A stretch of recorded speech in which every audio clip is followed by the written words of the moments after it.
हमारे साथ जुड़ चुके हैं, सीधे उनका रुख करते हैं। पिंकी, निश्चित तौर पर ये एक मुश्किल घड़ी कर्नाटक में कांग्रेस सरकार के लिए, और सिद्धारमैया कह रहे हैं कि ये हमारी योजनाएं रोकने के लिए, लेकिन सवाल ये उठता है कि मुडा में जो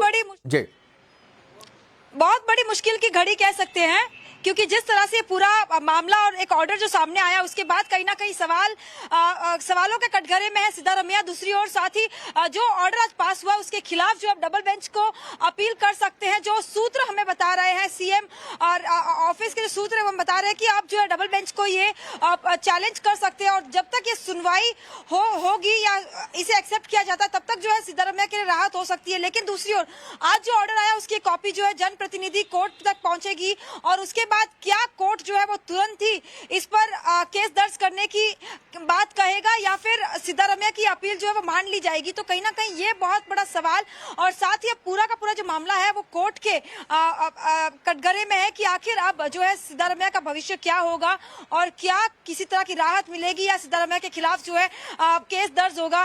पूरी तरह से इस पूरे ऑर्डर को देने तक जो है कोर्ट ने यह भी कहा कि गवर्नर जो है वो उनका कोई भी एक्शन जो है वो फॉल्ट में नहीं है, वो पूरी तरह से इंडिपेंडेंट है फैसला लेने के लिए। यानी साफ तौर पर सिद्धारमैया की मुश्किलें जो है वो इस वक्त बढ़ती दिखाई दे रही है। अगर कोर्ट जो है उनकी ये दलील मानता है, अगर हम डबल बेंच की बात करें तो उनके लिए थोड़ी बहुत राहत जरूर होगी। लेकिन फिलहाल सूत्र में ये भी बता रहे हैं कि सिद्धारमैया फिलहाल रेजिग्नेशन के मूड में बिल्कुल भी नहीं दिखाई दे रहे हैं, और फिलहाल फिर एक बार कोर्ट का दरवाजा जो है वो खटखटाया जाएगा। अब से कुछ ही देर में इमरजेंसी एक प्रेस कॉन्फ्रेंस भी बुलाई गई है जिसमें सिद्धारमैया जो अपनी बातों को भी सामने रखेंगे। जी ठीक है पिंकी, हमसे जुड़ने के लिए बहुत बहुत शुक्रिया, बहुत बहुत धन्यवाद आपका। नजर बनाकर रखिए। कर्नाटक हमारी योजनाएं रोकना चाहते हैं, सरकार की योजनाएं गरीबों के लिए है, मेरे खिलाफ साजिश की जा रही है। कर्नाटक की जनता ने बीजेपी को बहुमत नहीं दिया। अभी तक बीजेपी सिर्फ ऑपरेशन लोटस चलाकर ही सत्ता में आई है, लेकिन सवाल ये उठता है कि सिद्धारमैया ने ये सब कुछ कहा, लेकिन मुडा जो स्कैम है, हाईकोर्ट से जो झटका लगा उस पर उन्होंने नहीं कहा कुछ, क्योंकि ये फैसला तो कोर्ट ने दिया कि उन पर केस चलेगा। पिंकी राजपुरोहित हमारे साथ जुड़ चुकी हैं, सीधे उनका रुख करते हैं। पिंकी, निश्चित तौर पर ये एक मुश्किल घड़ी कर्नाटक में कांग्रेस सरकार के लिए, और सिद्धारमैया कह रहे हैं कि ये हमारी योजनाएं रोकने के लिए, लेकिन सवाल ये उठता है कि मुडा में जो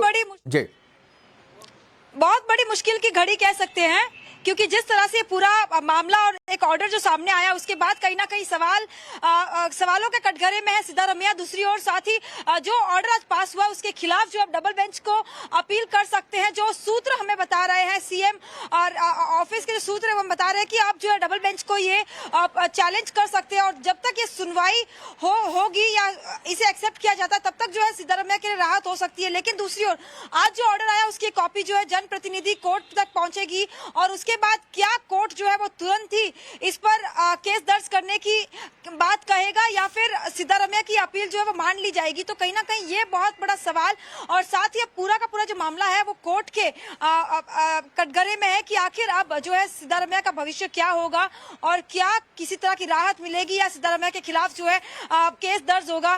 पूरी तरह से इस पूरे ऑर्डर को देने तक जो है कोर्ट ने यह भी कहा कि गवर्नर जो है वो उनका कोई भी एक्शन जो है वो फॉल्ट में नहीं है, वो पूरी तरह से इंडिपेंडेंट है फैसला लेने के लिए। यानी साफ तौर पर सिद्धारमैया की मुश्किलें जो है वो इस वक्त बढ़ती दिखाई दे रही है।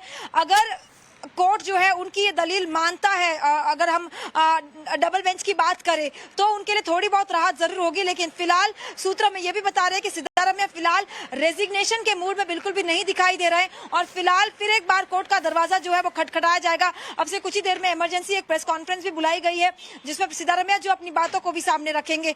जी